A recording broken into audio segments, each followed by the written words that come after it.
अमरजीत चौहान का एक सुखी परिवार था। उनकी पत्नी नैन्सी और उनके 2 बेटे, 18 महीने का देवेंद्र और उसका छोटा भाई रविंदर और नैन्सी की मां चरणजीत कौर। 5 सदस्यों का ये परिवार रहस्यमयी तरीके से बस गायब हो गया। ये घटना इतनी दर्दनाक थी कि हम भारतीयों को भी सोचने पे मजबूर होना पड़ा कि कनाडा, अमेरिका और इंग्लैंड जैसी जगहें जितनी चकाचौंध भरी दिखाई जाती हैं, क्या वो सच में है? हेलो दोस्तों, मेरा नाम है सुधीर और आपका स्वागत है मेरे चैनल रहस्य की दुनिया में। आइए जानते हैं अमरजीत और उनके परिवार की कहानी। अमरजीत लंदन में एक बहुत ही कामयाब बिजनेसमैन थे। उनकी हैथरों में फल और सब्जियां डिस्ट्रीब्यूट करने की सेवा कंपनी थी। अमरजीत के पास वह सब कुछ था जो एक आम आदमी को चाहिए, एक सुखी परिवार, एक अच्छा घर और बहुत सारे पैसे। पर 15 फरवरी 2003 को सब कुछ बदल गया। नैन्सी ने अपने भाई ओमकार वर्मा को कॉल किया, जो कि न्यूजीलैंड में रहते थे। नैन्सी बताती कि वह बहुत चिंतित है, क्योंकि अमरजीत 13 फरवरी को ऑफिस गए थे और अभी तक घर नहीं आए। उन्होंने मुझे इस बारे में कुछ नहीं बताया कि वे काम खत्म करके घर नहीं आने वाले हैं और अमरजीत का फ़ोन भी स्विच ऑफ आ रहा है। और जब मैंने ऑफिस में कॉल किया तो वहाँ के एम्प्लॉय बता रहे हैं कि अमरजीत बिजनेस ट्रिप पे नीदरलैंड गए हुए हैं और आज ही उनका मैसेज आया है कि वे नीदरलैंड बिजनेस ट्रिप से जल्दी वापस आ जाएंगे। नैन्सी को 2 बातें गले नहीं उतर रही थी। पहली कि अमरजीत ने इंग्लैंड की नागरिकता के लिए अर्जी दी हुई थी और इसी वजह से अमरजीत के साथ साथ पूरे परिवार का पासपोर्ट लंदन के सरकारी ऑफिस में जब्त था और उसके बिना अमरजीत देश के बाहर सफ़र नहीं कर सकते थे। और दूसरी बात यह थी कि अमरजीत ने जो मैसेज किया था वह इंग्लिश में था। अमरजीत कभी भी नैन्सी से इंग्लिश में बात या मैसेज नहीं किया करते थे।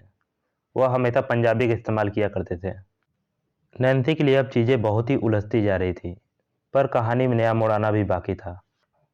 15 फरवरी के बाद चौहान परिवार के घर में कोई भी ऐसा शख्स नहीं बचा जो कि फ़ोन कॉल का जवाब दे सके। ओमकार कुछ दिनों तो कॉल करते रहे, पर कोई भी जवाब न मिलने के कारण ओमकार ने लंदन के मेट्रोपॉलिटन पुलिस में गुमशुदा की रिपोर्ट लिखवाई। जब पुलिस ने अमित चौहान के पड़ोसियों से पूछताछ की तो उनका कहना था कि शायद पूरा परिवार इंग्लैंड छोड़ इंडिया जा चुका है और अभी भी ओमकार को अपने परिवार की कोई भी खबर नहीं मिल पा रही थी। इसीलिए उन्होंने लंदन जाके खुद देखने का फैसला किया। ओमकार लंदन में नैन्सी के घर पहुंचे तो घर में सब कुछ नॉर्मल ही लग रहा था। फ्रिज में पड़े कच्ची फल और सब्जियां, जमीन में पड़े बच्चों के खिलौने और दूध की बोतल।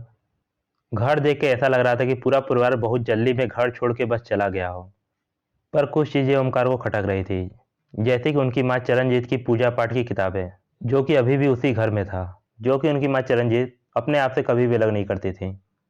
ओमकार ने ऐसे ही कुछ सबूतों को इकट्ठा किया और वहाँ की मेट्रोपॉलिटन पुलिस को पूरी इंक्वायरी के लिए राजी कर लिया।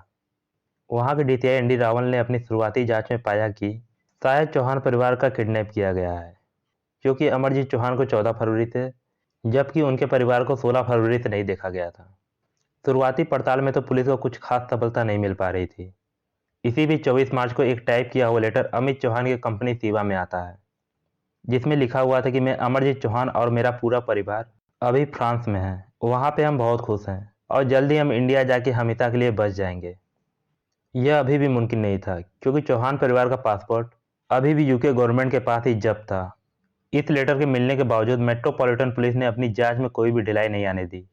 पूरी कोशिश करने के बावजूद पुलिस को चौहान परिवार का कोई भी सुराग नहीं मिल पा रहा था। अप्रैल महीने में कहानी में एक नया मोड़ आता है, जब एक परिवार जिसमें बॉन माउथ पियर भी शामिल थे, ट्रिप पे समुद्र के किनारे गए हुए थे। पियर्स को पानी में तैरती हुई एक बहुत ही अजीब चीज दिखती है। वह एक लाश थी, जो कि और किसी की नहीं बल्कि अमित चौहान की थी। जब सर्च टीम ने आसपास के समुद्र में खोजा तो उनको नैन्सी की बॉडी भी उसी एरिया में मिल गई और 5 महीने बाद नैन्सी की मां की बॉडी आइसेला वेट के समुद्र में मिली। जब इन बॉडियों की ऑटोप्सी की गई तो पता चला कि चौहान परिवार को मारने से पहले बहुत ही ज़्यादा ड्रग्स दिया गया था। अब यह केस किडनैपिंग के बजाय एक हत्याकांड बन चुका था। पुलिस के पास 3 बॉडियां और 2 मिसिंग बच्चे, पर 5 महीने तक पुलिस के हाथ कुछ खास नहीं लगा। इंग्लैंड की पुलिस ने हर मुमकिन सबूतों को खंगालना चालू किया। इसी बीच लाशों और कपड़ों की री-एग्जामिन कराई गई।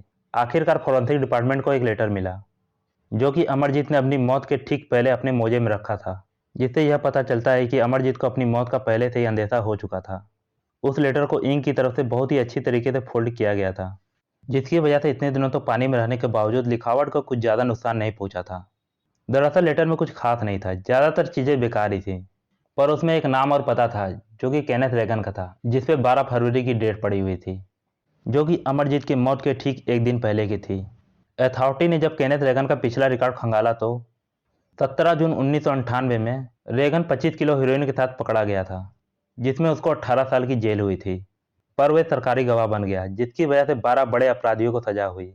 इसीलिए रेगन की सजा घटाकर 4 साल कर दी गई थी। तब पुलिस ने रेगन के खिलाफ और भी सबूतों को इकट्ठा करना चालू किया। मोबाइल फोन ट्रैकिंग टेक्नोलॉजी से पता चला कि रेगन और अमरजीत का मोबाइल 13 फरवरी को स्टोनहेंज के पास मिला और वो दोनों ने काफी समय साथ में बिताया। और उस समय रेगन के साथ 2 शख्स और भी थे, जिनका नाम बिल हॉन्सी और पीटर रिस था। फोन ट्रैकिंग ने एक और बड़ा खुलासा किया कि 15 फरवरी को जिस दिन नैन्सी और बच्चे गायब हुए, उस दिन रेगन और हॉन्सी लंदन में अमरजीत के घर के पास ही थे। अब पुलिस के पास कातिल का नाम था, 3 बॉडियां थी, बस एक चीज की कमी थी, और वह था कत्ल का मोटिव। तब पुलिस ने अपनी आगे की जांच में पाया कि कत्ल का मोटिव और कुछ नहीं बल्कि लालच था। रेगन ने एक प्लान बनाया जिसके तहत अमरजीत और उनके पूरे परिवार का कत्ल करके अमरजीत के करोड़ों की कंपनी सीबा का मालिक बनना चाहता था, जिसकी मदद से वह करोड़ों का ड्रग्स स्मगल कर सके। अमरजीत के कत्ल से पहले रेगन ने 6 सादे पन्ने पे अमरजीत के सिग्नेचर करा लिए थे, जिसकी मदद से उसने फर्जी दस्तावेज बनाए, जिसपे लिखा हुआ था कि करोड़ों की सीबा कंपनी अमरजीत ने उसके नाम कर दी है। पुलिस ने शुरुआत में बहुत दिनों तक इस थ्योरी पर यकीन किया था, पर अब कहानी बदल चुकी थी।